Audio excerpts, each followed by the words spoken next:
Olá, seja muito bem-vindo a mais um episódio do FLcast, o podcast do Fórum da Liberdade. Este podcast é um oferecimento do IEE, o Instituto de Estudos Empresariais, com o apoio da Liberta Investimentos. Nessa quarta temporada serão 12 episódios nos quais falaremos sobre política, economia, empreendedorismo e atualidades. Eu já falei para vocês sabem, já tem cadastro no site do Fórum da Liberdade, mas é sempre bom lembrar que o Fórum da Liberdade de 2025 já tem data marcada e ele vai ser nos dias 3 e 4 de abril. Então, aponta a câmera do teu celular, caso não tenha feito ainda, coloca aí na frente do QR Code e assim vai ficar por dentro de todas as novidades que a gente for divulgando até a data do evento.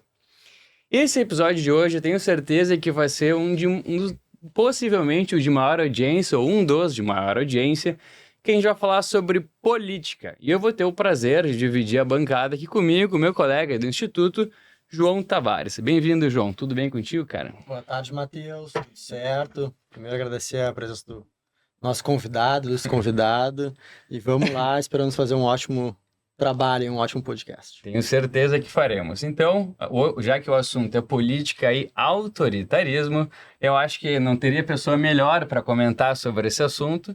Eu tenho a honra de convidar aqui para participar conosco o Marcel Van Hatten, que é bacharel em Relações Internacionais, com especialização lato sensu em Direito, Economia e Democracia Constitucional, ambas pela URGS, além de ser deputado federal pelo Partido Novo, sendo o candidato mais votado em 2018 e o segundo mais votado em 2022.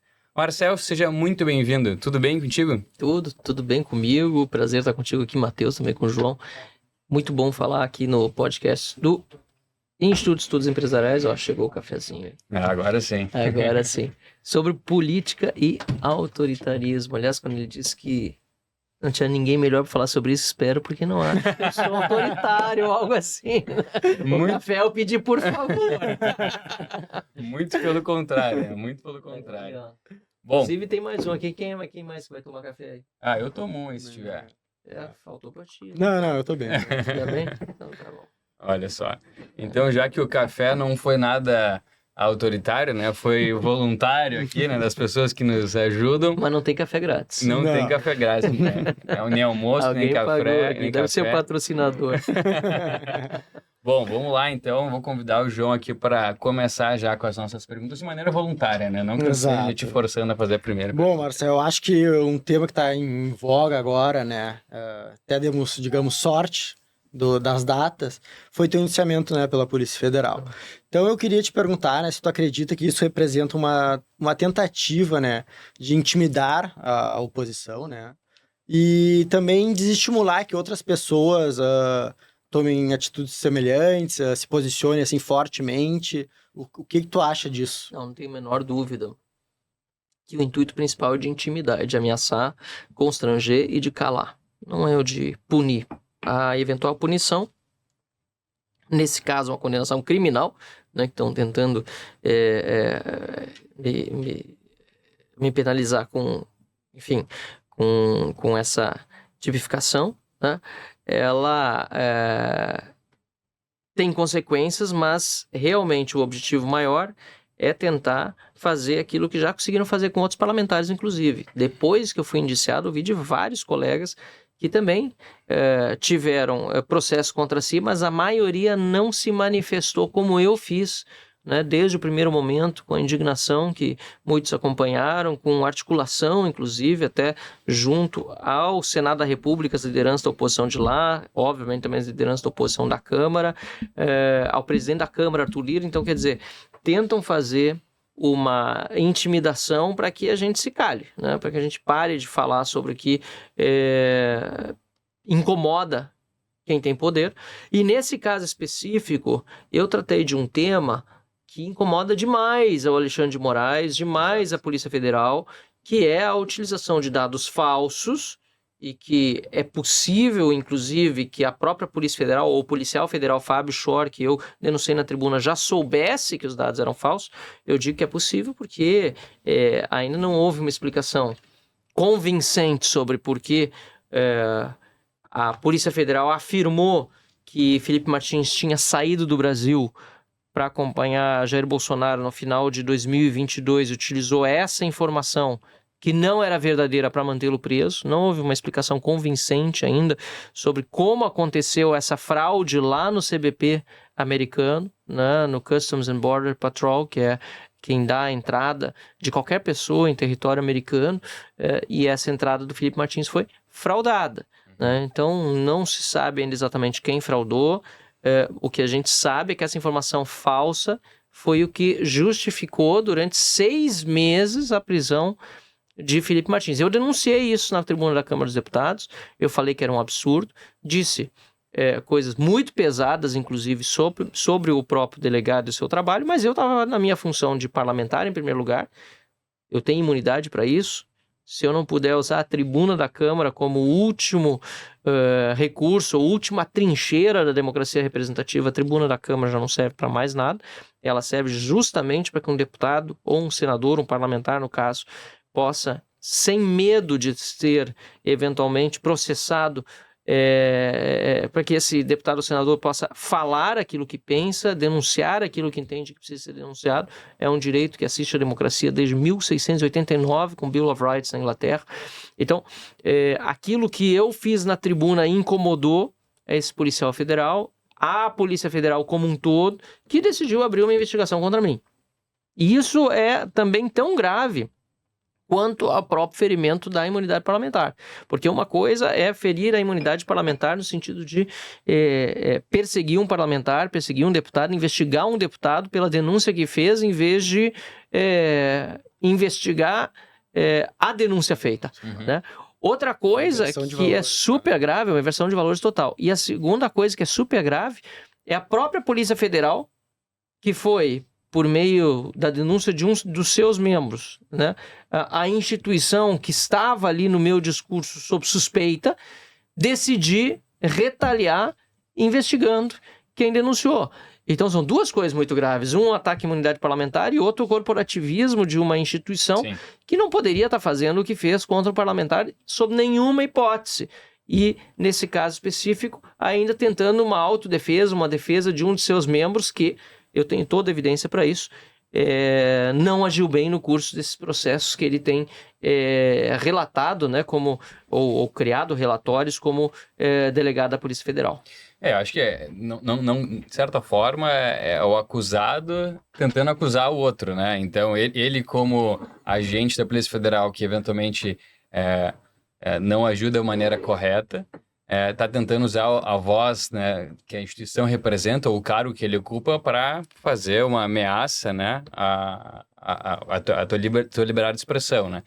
E parece que isso tem se tornado cada vez mais comum no Brasil, infelizmente. E nesse caso específico, além dessa ameaça à liberdade de expressão, como eu disse, essa questão da Polícia Federal está defendendo um dos seus, um corporativismo assim patente, ainda tem outro problema aí, que quem abre o inquérito, ou quem dá pela abertura do inquérito, depois de iniciada toda a situação dentro da Polícia Federal, com notícia de fato, com representação feita pelo próprio delegado Fábio Schor ao Supremo Tribunal Federal, afinal de contas eu tenho prerrogativa de ser julgado pelo Supremo Tribunal Federal, é o ministro Flávio Dino, que havia sido, até poucos meses antes, ministro da Justiça, e foi ele quem colocou o diretor-geral da Polícia Federal, cujo chefe de gabinete abriu a notícia de fato contra mim. Sim. Então, há todo um enredo que não se resume apenas à Polícia Federal, mas inclui até um membro do Supremo Tribunal Federal que decide abrir um inquérito contra um parlamentar.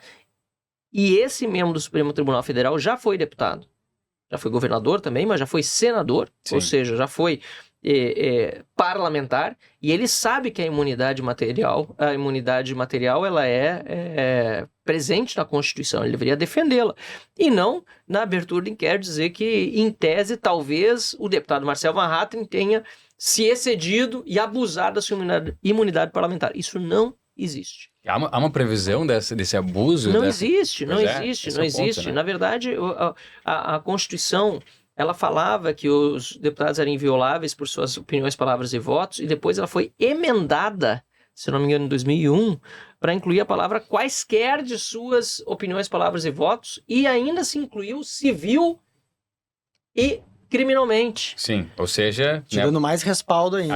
aquele ambiente é realmente para divulgar sua opinião, né? E apresentar fatos que, às vezes, como tu citaste, né, em evento recente, às vezes não necessariamente já é um caso que está sendo investigado, mas que são elementos iniciais de um caso possível. Nesse né? meu caso, eu estou muito tranquilo que as evidências realmente dão completo respaldo à minha fala. Claro, pode ser que uma fala foi mais forte do que normalmente um deputado falaria, mas justamente para isso serve a tribuna também, para chamar a atenção Exato. para a gravidade do assunto. Agora, mesmo que eu estivesse errado, mesmo que minha acusação fosse infundada, quaisquer palavras são quaisquer palavras. Ou seja, Claro. eu não tenho necessariamente a obrigação na tribuna da Câmara de falar alguma coisa que seja bonita ou até mesmo verdadeira, por mais estranho que possa parecer. É claro que eu, como deputado federal, vai da que busco... responsabilidade de cada deputado, né? E tem mais. Se o deputado, aí você perguntou, tem exceção?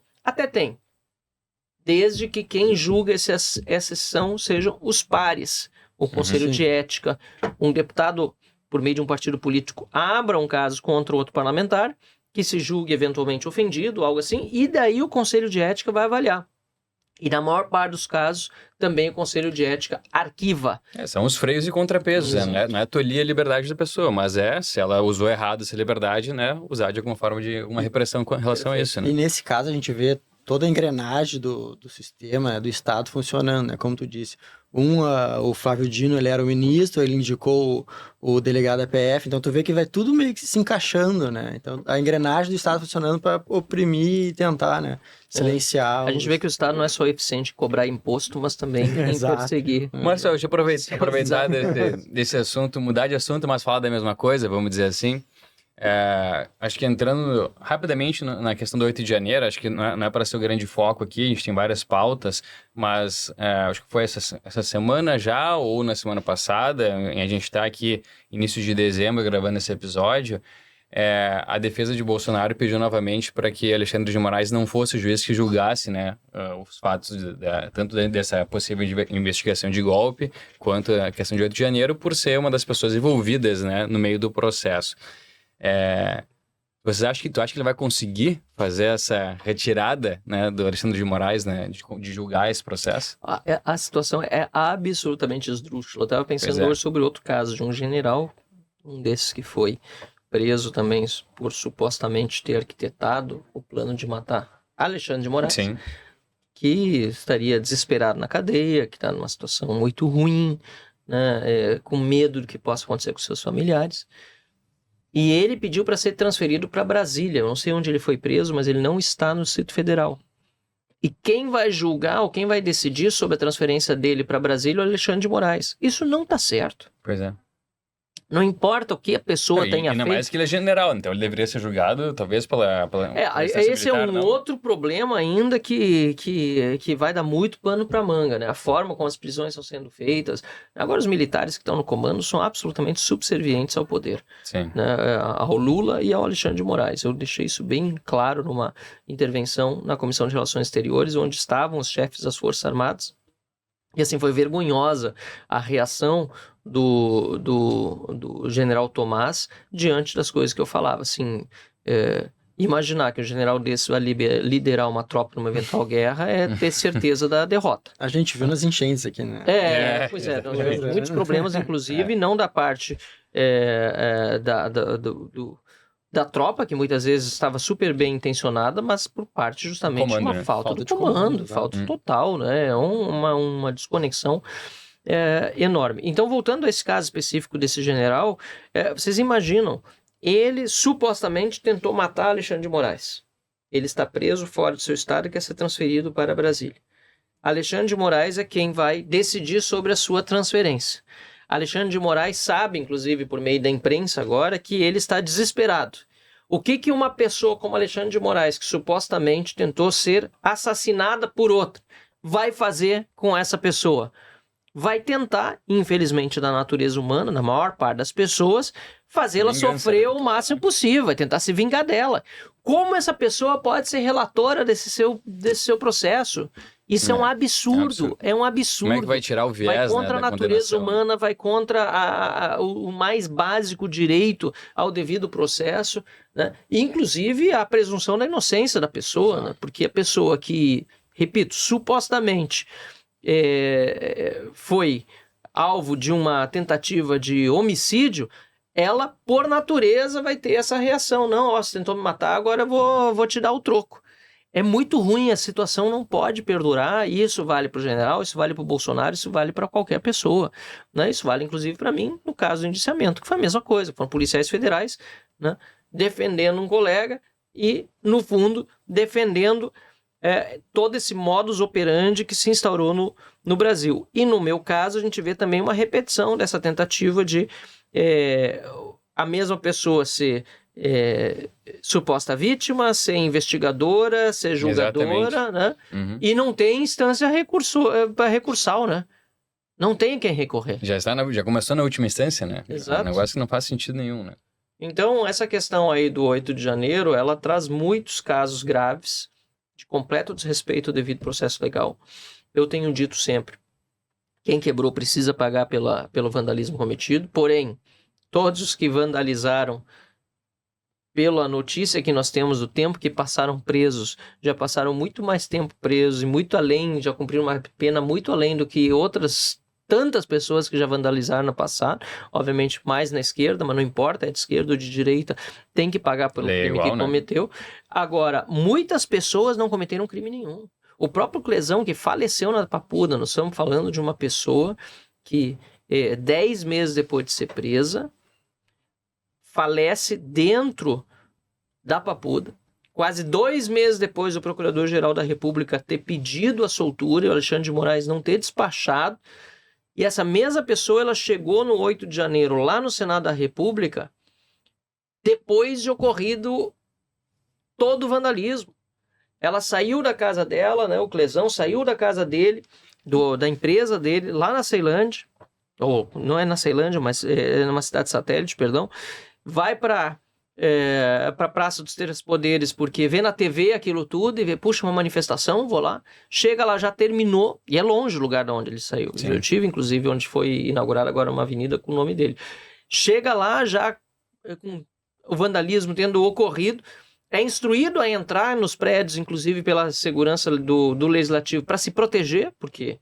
Imagina do lado de fora, confusão. polícia, confusão, você vai para se proteger, é preso lá dentro, não tem individualização da conduta, não tem nenhuma imagem de que ele de fato tenha quebrado, vandalizado, até porque não pode ter, porque ele chegou depois. Uhum. Ele é levado para Papuda, a advogada imediatamente junta um documento demonstrando as condições de saúde dele que são precárias, né? Ou eram precárias, inclusive com problemas no coração, e não obstante, apesar de muitos criminosos super perigosos no Brasil ter direito a tratamento médico, inclusive prisão domiciliar ou recolhimento fora do presídio, ele não tem esse direito e acaba falecendo na Papuda. Então isso é uma coisa gravíssima e por isso que eu digo que muitos desses que hoje estão com restrições, ou estão presos, ou estão fora do país, não precisam ser anistiados tecnicamente, porque anistia você dá para quem cometeu o crime, como aconteceu no passado no Brasil, assaltantes de banco, terroristas, sequestradores, quem de fato cometeu o crime é anistiado pelos crimes cometidos. Muitos não cometeram crime nenhum, e nós estamos falando em anistia. Igual estão presos. O que eles vão precisar, na verdade, de reparação pelas injustiças cometidas contra eles. Perfeito. Vamos avançar na pauta aqui, Tavares? Vamos seguir no próximo assunto. Vamos lá. Bom, mais ou menos o mesmo assunto, né? Que desde 2018 a gente tem observado, né, uma crescente intervenção do judiciário em questões que antes não eram tradicionalmente da sua competência, né? Assumindo um papel que muitas vezes substitui o próprio legislativo, né? O que tu acha disso? É algo que a gente já comentou um pouco, mas vamos avançar um pouquinho mais. E a gente fala o judiciário porque, eu repito muito essa palavra, porque a gente está se referindo à Suprema Corte, não? O Supremo Tribunal Federal, que é o principal... ou não o principal, mas é o pico, né, do Poder Judiciário. Mas se nós formos refletir sobre a estrutura do Poder Judiciário no Brasil, o que nós temos, na verdade, é uma corte política que está acima das demais cortes, mas os demais membros do Poder Judiciário, principalmente juiz de primeira instância, desembargadores, estão muito incomodados com o que está acontecendo. Porque no Brasil, quando chega a Suprema Corte, quando chega ao Supremo Tribunal Federal um caso, já não se busca mais justiça, né? Sim. Ali o que a gente vê acontecer muitas vezes é tráfico de influência. É um jogo de poder, né? Não, um jogo de poder. O próprio Supremo Tribunal Federal validou a possibilidade de cônjuges de ministros do próprio tribunal Sim, agirem em de processos, né? advogar em causas que são julgadas pelos próprios ministros. Isso é um absurdo. Decide em casa, né? A sentença, né? Exato. Absurdo, né? Então, o que nós temos é uma interferência política cada vez maior, manifestações, né, de membros da Suprema Corte que são ilegais, porque a lei orgânica da magistratura, ela impede manifestação fora dos autos, a não ser para trabalhos acadêmicos, ainda mais para processos em curso. Sim. Né?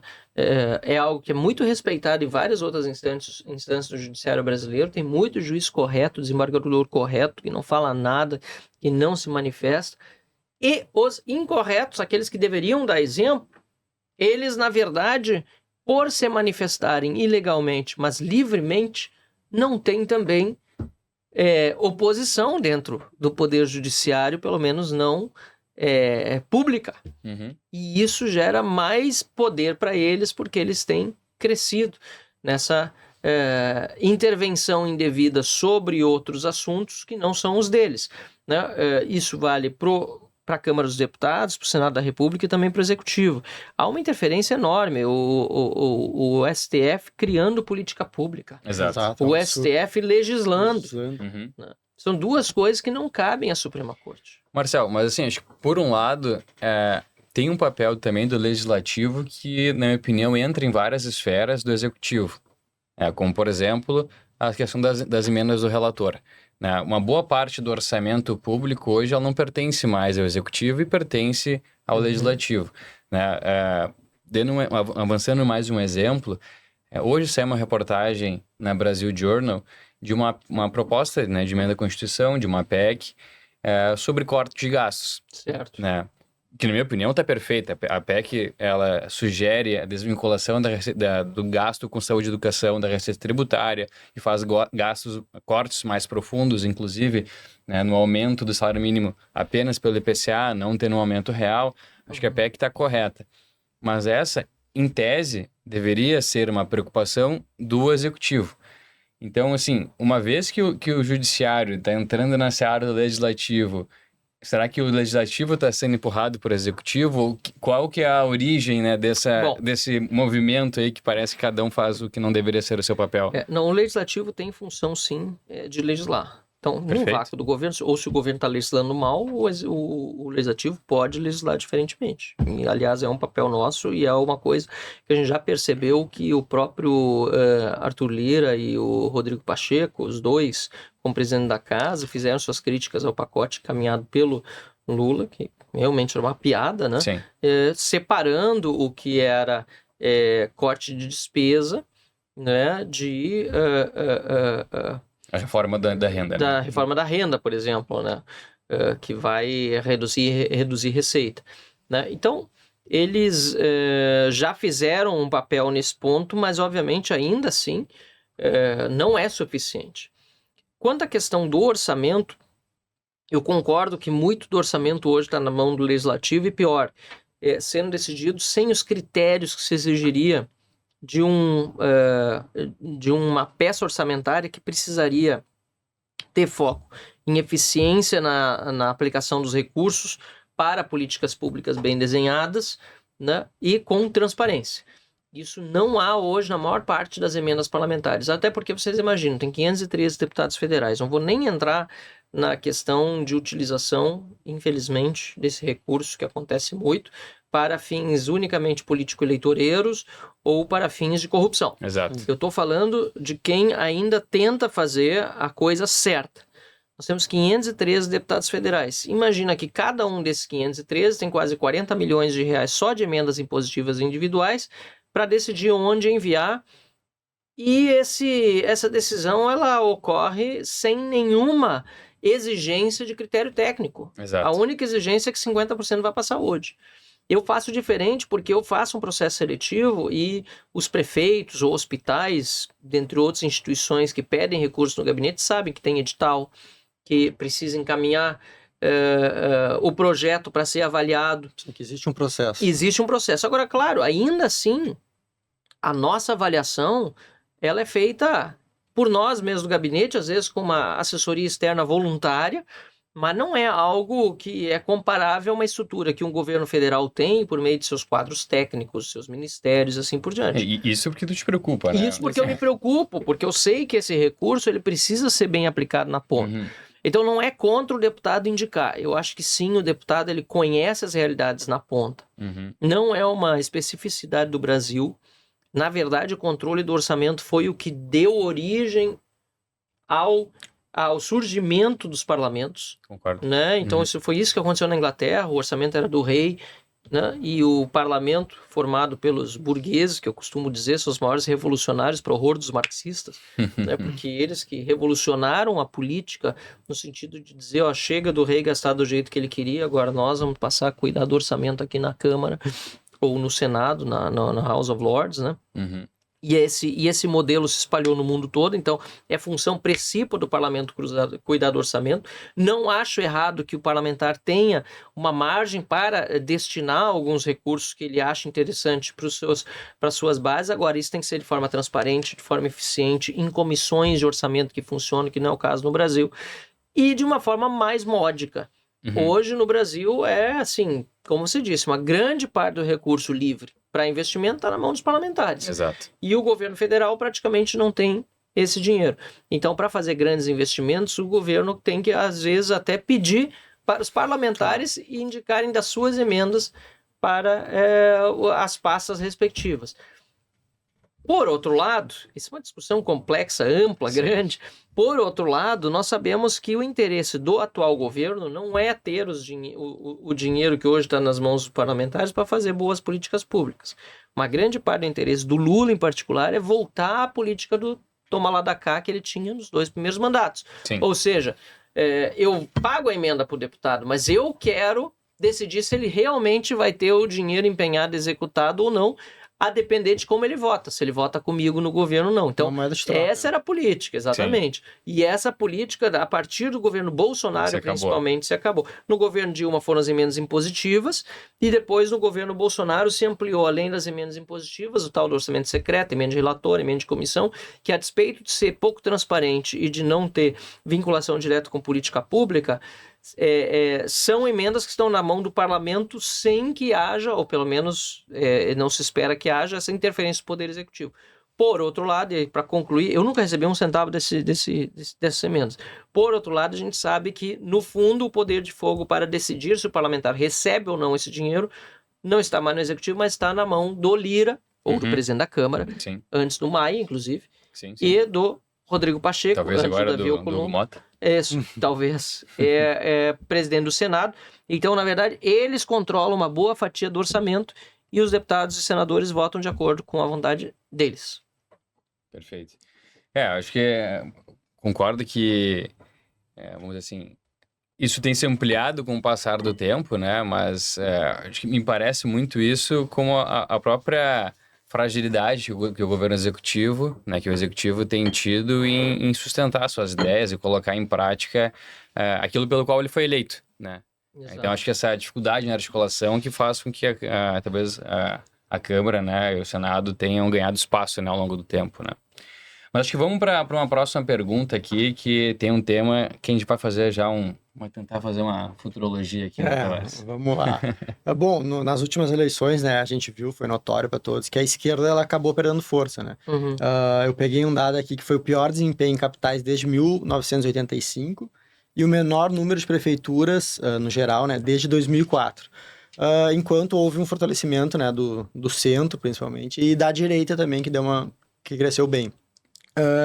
O que tu atribui esses resultados, né? Visto que há 2 anos atrás a gente elegeu um candidato de esquerda, né? E se tu acha que isso já... A gente acho que não. Quem elegeu?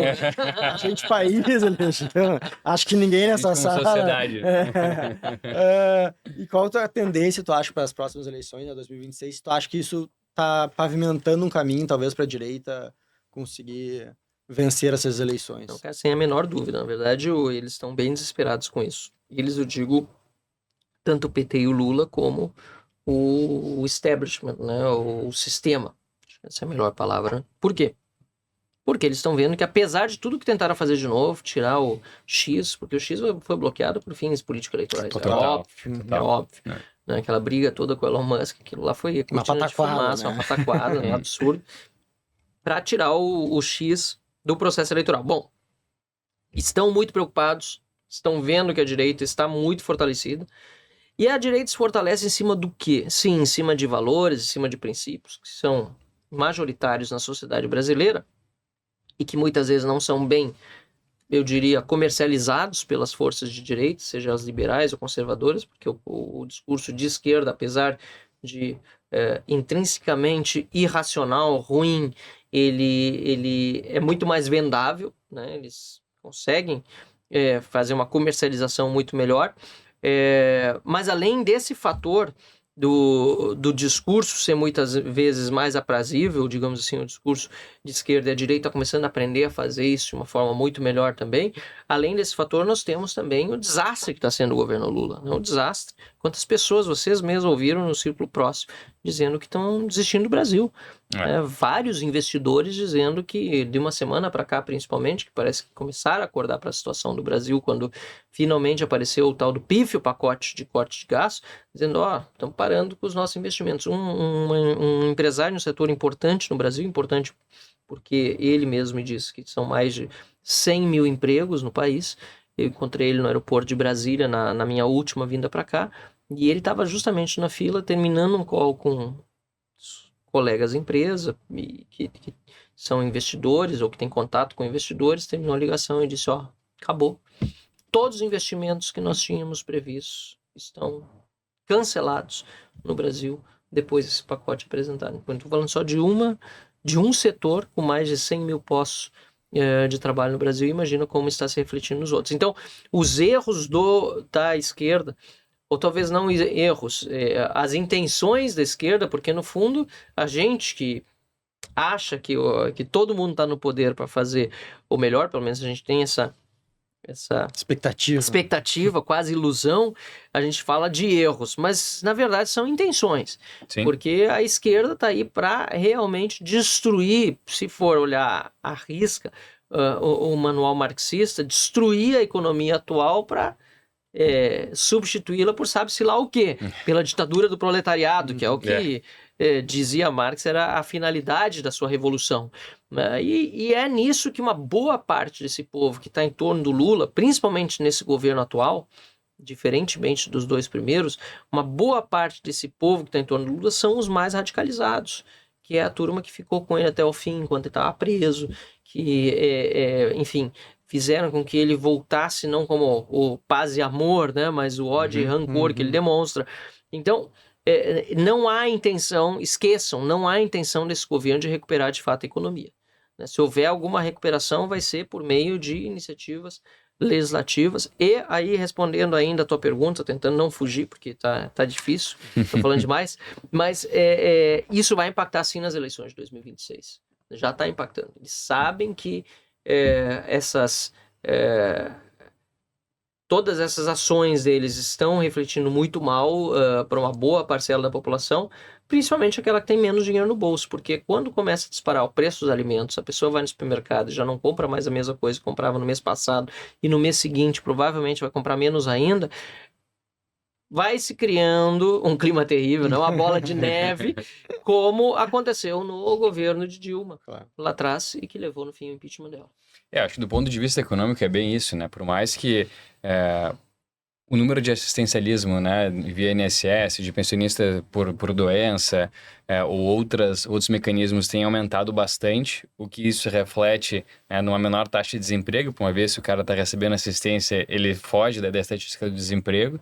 Então, de uma certa forma, a população está recebendo uma renda mais baixa, mas quando a gente vê na ponta o dólar atingindo a 6,10, 6,15, sabe-se lá onde esse negócio vai parar. Isso impacta direto na inflação de alimentos, especialmente, que é a maior parte da cesta de consumo, né, das pessoas com menor poder aquisitivo. Isso reflete, em tese, de uma diminuição assim, importante da popularidade, né, do governante.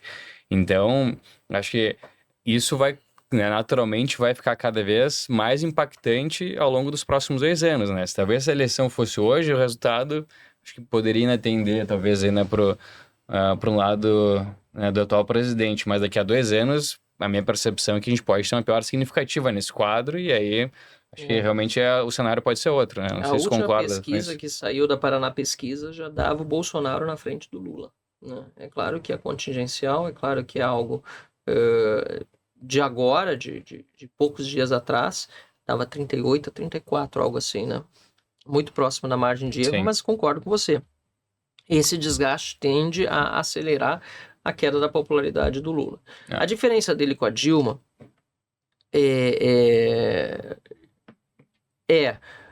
primeiro, nós temos ainda uma economia razoavelmente funcionando em comparação ao que tinha na época da Dilma. Com gasolina de gasto público, né? Gasolina de gasto público, o emprego não está tão ruim como estava antes. E nós temos outra coisa que o 8 de janeiro foi extremamente eficaz, que é a falta de povo na rua. Exato. Né? Então, perfeito. O 8 de janeiro foi o que deu a governabilidade para o Lula. Porque, sob o ponto de vista de articulação política, ainda que o Lula não seja a Dilma, e realmente a Dilma era um desastre, o Lula também não é mais o Lula, como eu disse há pouco, daqueles primeiros 8 anos. Sim. Ele recebeu no primeiro ano de governo... O vigor físico dele é outro, vigor físico, não tá com saco. Ele é um cara que tá numa vibe muito ruim, negativa, né? Ele tem a Janja, que é maravilhosa para nós, no sentido de atrapalhar muito, e a economia blindar também ele dos amigos antigos. E a economia, exatamente, né? Mas o Brasil, naquela época... do Lula, na verdade, cresceu apesar do PT. Exatamente. Porque nós pegamos um boom de todos, né? Nós pegamos um boom internacional fantástico naquela época. O que a gente chama, né? A paridade de poder de compra do Brasil foi extremamente favorável, né? O preço daquilo que a gente exporta versus aquilo que a gente importa ficou muito mais favorável, equilibrado para nós.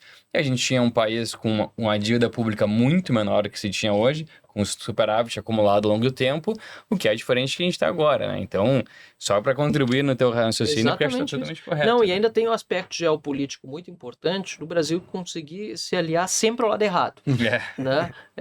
Tá de mãos dadas com a China, tá apoiando a Rússia, mesmo que sem ser tão explicitamente na guerra contra a Ucrânia, tá do lado do Hamas, porque é o parceiro do MST, claro. Inclusive, e há uma mentalidade muito antisionista dentro do seio do PT. Exato. Então, quer dizer, ao lado do Maduro, da Venezuela mesmo, né, com essas retóricas, não, veja bem, a gente não está reconhecendo o governo, mas a gente reconhece o Estado.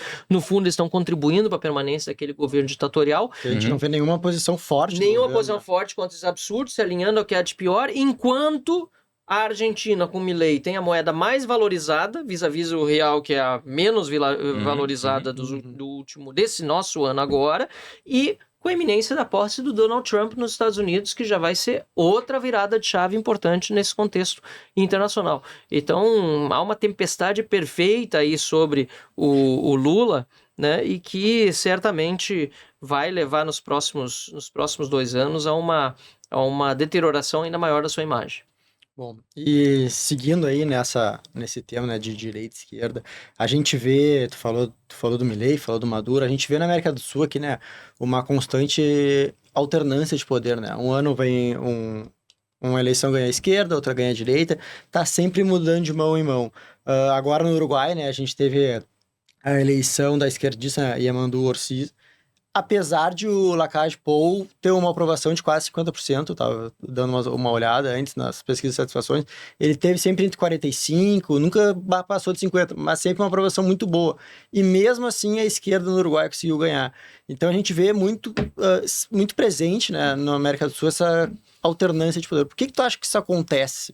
Bom, o Uruguai tem um aspecto interessante que é a não reeleição. Lá o presidente não pode concorrer à reeleição. Ele pode até voltar depois de 5 anos, mas Sim. ele fica 5 anos e ele não pode concorrer à reeleição. Então, mesmo que o Lacaille tivesse uma aprovação, não era uma aprovação também lá, uma Brastemp, né? Uma Sim. coisa, né? O patrocínio depois que resolve esse assunto aqui com vocês. Mas era uma aprovação razoável, né? Que permitia ainda mais a pessoa que está com a máquina na mão a garantir uma reeleição. E o candidato dele também não era uma pessoa tão expressiva. Houve dificuldades, ele teve ainda... Eu achei ainda a votação muito próxima depois do Foi segundo apertado. turno. Foi bastante apertado, perto do que inicialmente davam as pesquisas. Ou seja, o candidato que era mais desconhecido conseguiu crescer na direita, mas não levou. Agora, diferentemente de outros países, e o Uruguai talvez seja um exemplo mais difícil de utilizar nesse contexto de América Latina, o Uruguai tem uma estabilidade institucional muito grande. Bom, já tiveram Mujica presidente, Sim, né? sim. E o país Seguiu sobreviveu, mesmo. né? É. Sobreviveu e está aí. Né? Então, há uma estabilidade maior, há uma política de atração de investimento muito forte, né? De baixos impostos. Também não é um país que cresce muito, na É um país verdade está muito com a pequeno mesma também, né? população desde 1950. É um país pequeno, mas enfim, ainda assim, sim, é verdade. Nós temos uma tradição realmente de alternância no poder na América Latina, mas a diferença do caso uruguaio, que é, como eu disse, um caso bastante especial, a alternância em outros países é muito radical, Sim, né? como no caso Você da vai Argentina. do 8 para 80 o tempo todo.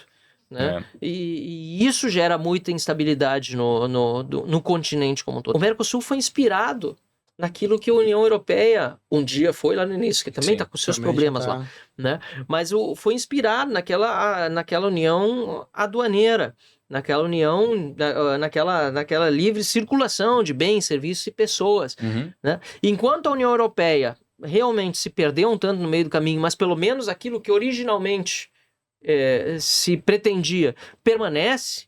Agora tem umas discussões, né, controle de fronteira aqui e ali, a coisa está complicando um pouco lá, mas pelo menos assim, inclusive a União Monetária do euro, não é muito criticada, muita gente acha que foi um equívoco, a Inglaterra nunca entrou, o Reino Unido depois acabou até saindo da União Europeia, mas para grande parte das nações ali faz muita diferença ter essa união monetária.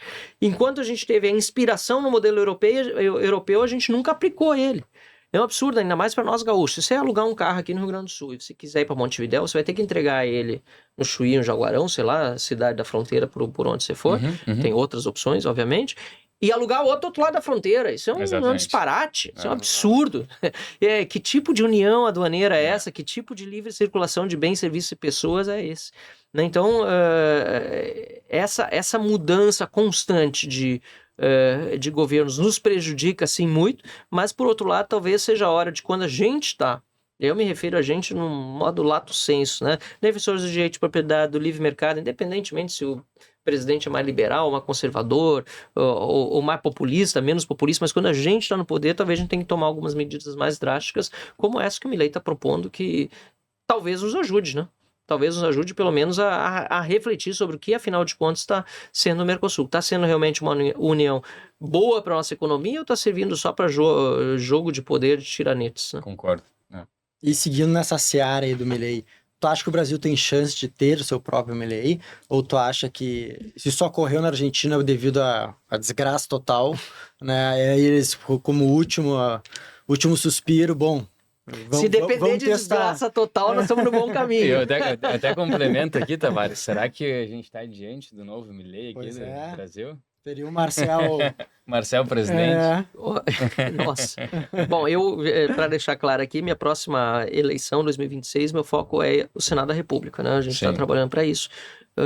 Eu costumo dizer que, inclusive, eleição para presidência da República, vice-presidência da República, são todas coisas muito contingenciais, depende muito realmente do contexto, né? Acho que todo mundo está na política, eu nunca tive essa, digamos assim, ambição, mas todo mundo está na política, pensa assim, pô, se eu for crescendo e for mostrando trabalho, quem sabe... Não vai negar, né? Mas é uma honra muito grande, um peso que precisa ser compartilhado com muitas pessoas que queiram a mesma coisa. Então é algo que não é jamais que pode surgir de dentro de ti unilateralmente. Até porque eu já vi muitas pessoas querendo, ambicionando e não indo para frente, justamente porque isso pode até atrapalhar. Agora, sobre a questão do Milei, ele foi um fato realmente também contingencial na Argentina. Ninguém imaginava que um cara desse ia ser candidato a presidente, mas é importante lembrar que ele tinha sido deputado antes no parlamento. Inclusive veio no Fórum da Liberdade como deputado. Inclusive veio, Exato. Entrevistei ele no Fórum da Liberdade, fiz fotos com ele, foi assim, era uma figura, bom, ele é uma figura excêntrica, Exato.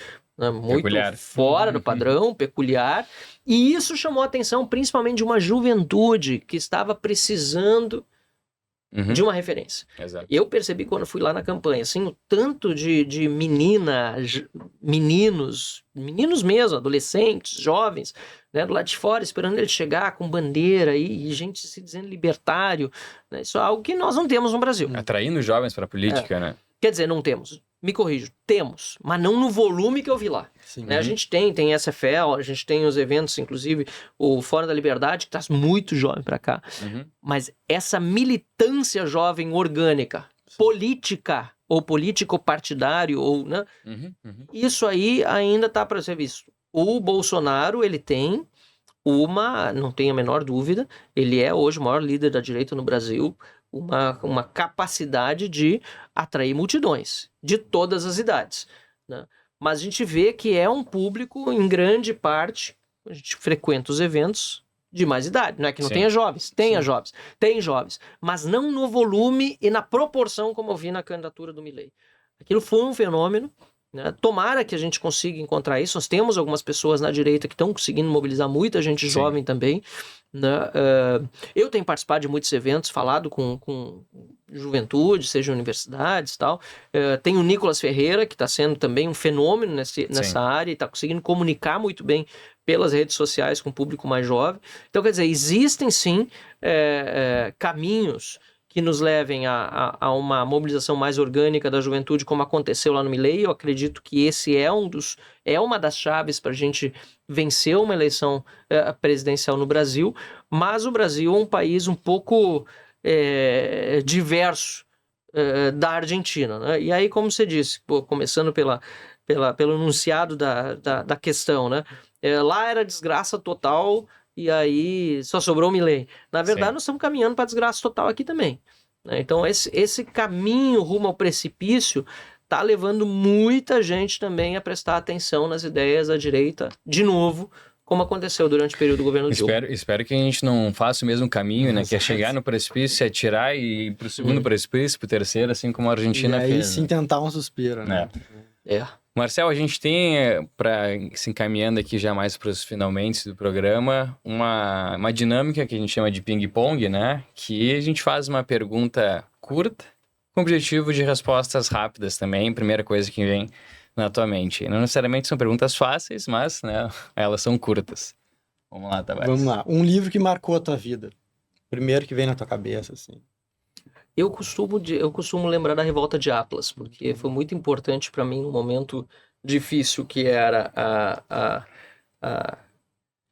o fim do meu primeiro ciclo na política, que era 2010, quando eu não me elegi deputado estadual pela segunda vez e acabei indo para a Holanda, e também a minha volta depois, porque se de um lado a Ayn Rand mostrava no livro dela assim, poxa vida, política é sempre a mesma coisa, os mesmos burocratas, os mesmos tapinhas nas costas, só vai conseguir crescer por meio das suas amizades, etc., naquele meio e não por meio do empreendedorismo na riqueza. Por outro lado também, a gente se dá conta que, puxa vida, se a gente só pensar dessa forma, só esse tipo de mentalidade vai prevalecer na política, na burocracia. Então a gente precisa ter pessoas também com mentalidade empreendedora e a favor da democracia, de verdade, da propriedade privada na política. Como é que é? Eu quero um novo Brasil, não um novo país. É né? isso aí. Não quero ver em outro país, quero ver em outro Brasil.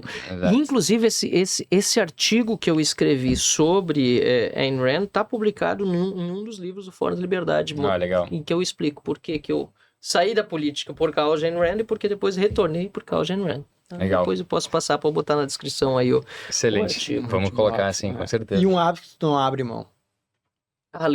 Ler, me informar, saber o que está acontecendo. Livros, jornais, Livros, tudo. jornais, livros menos, mas também não naquela leitura integral, mas gosto de comprar livro, vou para a livraria, pelo menos dar uma folhada e estar por dentro do que está saindo de novidade, mas principalmente informação, jornal aqueles que dá para confiar um pouco mais, mas não abro mão também Boa. de ver os tradicionais Fora- para entender como estão Fora a pensando. Revolta de Atlas aí, qual um dos últimos que tu leu que tu pode deixar de recomendação também? E vou deixar de recomendação não um dos últimos que eu li, mas eu baixei ele de novo agora, que é o 1984. Excelente. Muito Já- bom pro momento. É, Muito bom pro momento. E outro que eu comprei, aliás, durante o último fórum, que foi o Admirável Mundo Novo. Esses três Sim. livros, né, 1984, Admirável Mundo Novo e A Revolta de Atlas, na verdade, são um pouco distopias bem reais, né? distopias. Não vou dizer mais do mesmo, porque seria diminuir demais a importância das obras e a qualidade da Sim. escrita delas. Mas são livros, assim, que... E já que a gente está falando de vários, né, já vou colocar logo os livros básicos que a pessoa tem que ler. Tem que ler A Lei de Bastiat, tem que ler as edições de Mises, tem que ler O Caminho da Servidão de Hayek. Então, Excelente. se você gosta de Fórum da Liberdade, não deixe de ler esses livros todos aí. Concordo. E a última perguntinha é, pra ti o segredo da vida é... Viver uma vida agradável a Deus. Eu gosto muito dessa frase que meu avô usava e acho que ela faz muito sentido, sabe? Você entender o que você está fazendo no mundo, lembrar que tudo aqui é passageiro, né? Não é um lugar que a gente vai transformar num paraíso. É algo que a gente precisa lembrar. Então a gente pode ajudar a mudar as coisas sim. Aliás, nós somos instrumentos de mudança, mas nós temos as nossas limitações. E a forma como a gente vai agir vai depender, de novo, de muito contexto, de quem está com a gente, de quais ideias a gente defende, e nem sempre vai dar certo. Isso não pode nos frustrar, nos decepcionar. E se a gente viver de acordo com essa mentalidade, né, viver uma vida agradável aos olhos de Deus, você não vai se frustrar de verdade nunca. Talvez tenha uma frustração eventual, impossível não ter, mas pelo menos você tem um foco muito claro, né, do que você quer como um ser humano, como indivíduo. Boa. Marcel, sem palavras para agradecer o teu tempo aí de dedicação com o Instituto, com o Fórum da Liberdade, com as nossas ideias liberais. E, claro, obrigado por estar aqui conosco nesse tempo. Deixa o microfone aberto para as considerações finais. Eu não vou falar o que eu costumo dizer em eventos do IE, mas também fora de eventos do IE, se não seria demagogia, seria até hipocrisia talvez, que o Fórum da Liberdade para mim, um dos principais momentos, né, de crescimento individual, e não fosse pelos Fóruns da Liberdade, eu não estaria hoje na Câmara dos Deputados como deputado federal, esquece. Não teria a formação que eu tive na área econômica, na área filosófica, social, porque se depender só da universidade, eu ainda fiz URGS, sou um sobrevivente Sim. da URGS, né? Ou da mídia tradicional, a gente não tem acesso a muitas coisas. Isso numa época, quando eu comecei a frequentar os Fóruns da Liberdade, que as redes sociais ou não existiam ou estavam engatinhando, né? Sim. Então, o Fórum da Liberdade foi muito importante, hoje continua sendo, e eu quero agradecer essa oportunidade a vocês. Muito boa essa iniciativa de ter um podcast também do Fórum, e desejar sucesso na próxima edição, certeza. Muito obrigado, certeza que vai ser muito grande, né? Tavares, quero estar A gente, mais Com uma certeza. vez, né, a gente agradece aí a tua participação, sempre muito importante. Obrigado por estar aí, topar fazer essa empreitada com a gente. Muito obrigado, Marcelo, espero que tenha gostado. Eu e o Matheus, com certeza a gente gostou. Com certeza. Com certeza o pessoal que vai ouvir depois vai gostar também. Muito obrigado. Isso aí. Bom, então você que está em casa nos assistindo, não esquece que nos dias 13 e 4 de abril você vai ver eu, Tavares, e com certeza nosso deputado Marcel Warraten também estará lá conosco. Aponta o teu celular para a tela, para o QR Code, para saber mais informações, datas, palestrantes. Data você já sabe, nos dias 13 e 4, mas todos os horários, o endereço e demais palestrantes, e, é claro, para fazer a tua compra do ingresso. Então, muito obrigado por mais esse tempo que vivemos juntos e até o próximo podcast. Um abraço. Valeu. Tchau.